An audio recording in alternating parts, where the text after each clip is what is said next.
നമസ്കാരം എല്ലാ കുട്ടികൾക്കും ഗിരീഷ് സാറാണ്. പ്രധാനപ്പെട്ട വീഡിയോസ് എല്ലാം വന്നു കഴിഞ്ഞു. എന്നാൽ പോലും നമ്മൾ അടങ്ങിയിരിക്കുന്നില്ല. ഞാൻ അടങ്ങിയിരിക്കുന്നില്ല. കാരണം നിങ്ങൾക്ക് മാക്സിമം മാർക്ക് നമുക്ക് കിട്ടിയിട്ടേ നമുക്ക് അടങ്ങാൻ പറ്റത്തുള്ളൂ.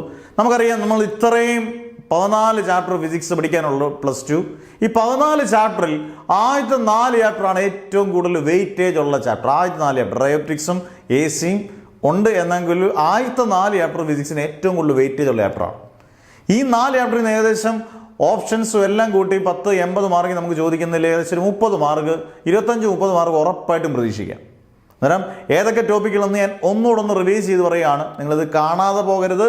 കാരണം എത്ര വട്ടം കണ്ടാലും നമുക്ക് നമ്മുടെ മനസ്സിൽ ചിലപ്പോൾ ചില ചോദ്യങ്ങൾ എക്സ്ട്രാ നിങ്ങളുടെ കയ്യിൽ എൻ്റെ കയ്യിൽ നിന്ന് ഇപ്പോൾ വന്നാൽ പോലും നിങ്ങളത് നോക്കിക്കൊണ്ടേ പോകാവുള്ളൂ. ഒന്ന്, കുളംസ് ലോ, അതിൻ്റെ വെക്ടർ ഫോം ഫസ്റ്റ് ചാപ്റ്ററിനകത്തുള്ളതാണ്. കുളംസ് ലോ, അതിൻ്റെ വെക്ടർ ഫോം നന്നായിട്ട് നോക്കിക്കൊണ്ട് പോവുക. അതുപോലെ തന്നെ പലപ്പോഴും പറഞ്ഞിട്ടുള്ളതാണ് dipole moment, electric dipole, force and torque on a dipole place in a uniform electric field, electric flux, electric lines of force, അതിൻ്റെ properties.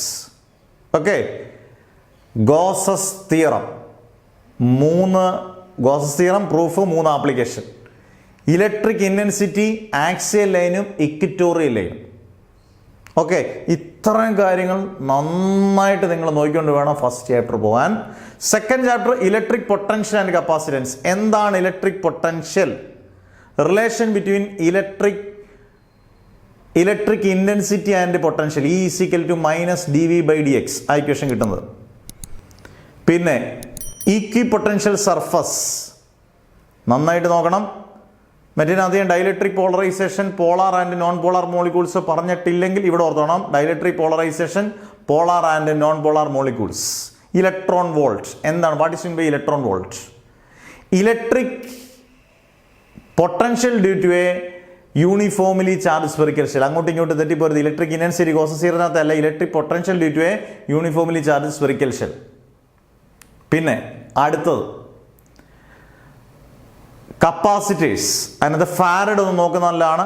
Capacitors in series and parallel, expression for capacitance of a parallel plate capacitor, energy സ്റ്റോർഡിൻ്റെ equation മാത്രം മതി, U = ½ CV².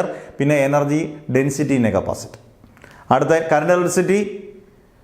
ആദ്യം കറണ്ടിൻ്റെ standard unit ampere ആണ്, അതൊക്കെ പഠിച്ചു. Drift velocity, relaxation time, current, ആ ഡ്രിഫ്റ്റ് വെലോസിറ്റി ആയിട്ടുള്ള എല്ലാ റിലേഷൻസും. ഓംസുമായിട്ട് ബന്ധപ്പെട്ട graph, resistivity, conductivity, conductance, resistance, എല്ലാത്തിൻ്റെ യൂണിറ്റ്, ഏതൊക്കെ ഫാക്ടേഴ്സാണ് റെസിസ്റ്റിവിറ്റി ഡിപ്പെൻഡ് ചെയ്യുന്ന, length, area cross section, temperature, nature of the material, ഇതെല്ലാം നോക്കിക്കൊണ്ട് പോകണം. കിർച്ചോഫിൻ്റെ ലോസ്, റെസിസ്റ്റിവിറ്റിയായിട്ട് ബന്ധപ്പെട്ട ഗ്രാഫുകൾ, കണ്ടക്ടേഴ്സ്, സെമി കണ്ടക്ടേഴ്സ്, ഇൻസുലേറ്റേഴ്സ്. കിർച്ചോഫിൻ്റെ ലോസ്, വീൻസ്റ്റൺ ബ്രിഡ്ജ്, അവനെ നോക്കാതെ പോവുകയും ചെയ്യരുത് കേട്ടോ. 4-മത്തെ magnetic effects of electric current, magnetic Lorentz force എന്തോന്ന് നോക്കുക. Fleming's left hand rule, right hand thumb rule. പിന്നെ ബയോട്ട് സാവാർട്സ് എന്താണെന്ന് നോക്കണം. അതിൻ്റെ ഒരേ ഒരു application, magnetic field due to circular loop carrying current. അതിൻ്റെ കൂട്ടത്തിൽ നിങ്ങൾ അതിൻ്റെ സ്പെഷ്യൽ കേസ് ആയിട്ടുള്ള at the centre of the circular loop കൂടെ നോക്കിക്കൊണ്ട് പോകണം. Centre of the circular coil അല്ലെങ്കിൽ ലൂപ്പ്, X = 0 എന്ന് പറയുന്നത്. ആംബിയർ സർക്യൂട്ടൽ തിയറം, അതിൻ്റെ 2 ആപ്ലിക്കേഷൻ. ആംബിയർ സർക്യൂട്ടൽ തിയറം പഠിക്കണം. 2 application, long side conductor, solenoid. പിന്നെ അടുത്ത ടോപ്പിക്കായിട്ടുള്ള കൺവേർഷൻ ഗാലനോമീറ്റർ ഇൻറ്റു, വളരെ important, conversion galvanometer into ammeter, conversion galvanometer into volt meter. Force between 2 parallel conductors carrying current, അതിൻ്റെ കൂട്ടത്തിൽ ആംബിയറിൻ്റെ definition. ഇത്രയും പഠിച്ചുകൊണ്ട് പോയാൽ നമുക്ക് നിസ്സാരമല്ലല്ലോടെ. 1, 2, 3 മാർക്കല്ല, 25-30 മാർക്കാണ് നമ്മുടെ കയ്യിൽ വരുന്നത്. നിസ്സാരമാക്കി എടുക്കരുത്. ഇതുപോലെ നല്ല പക്കയായിട്ട് പഠിക്കുക. 55 ദിവസത്തിനകത്തൊക്കെ കാണും. നിങ്ങളെ ഒന്നുകൂടെ ഓർമ്മപ്പെടുത്തുകയാണ്. മാക്സിമം ഈ വീഡിയോസൊക്കെ കണ്ടേക്കണം. ഇത്രയും സമയം കണ്ടാൽ മതിയല്ല. നമ്മൾ ആ 8 മണിക്കൂറും 15 മണിക്കൂറും സപ്താഹം പോലെ ഇരിക്കേണ്ട ആവശ്യമില്ല. നമുക്ക് കുറഞ്ഞ സമയത്തിനുള്ളിൽ കൂടുതൽ കാര്യങ്ങൾ കിട്ടണം. കൂടുതൽ കാര്യങ്ങൾ നിങ്ങൾ പഠിക്കണം. പഠിച്ചാലേ പോയി പരീക്ഷയ്ക്ക് എഴുതാൻ പറ്റൂ. നന്നായിട്ട് എല്ലാവരും ഓർത്തിരിക്കട്ടെ. നല്ലൊരു പരീക്ഷ എഴുതാൻ കഴിയട്ടെ.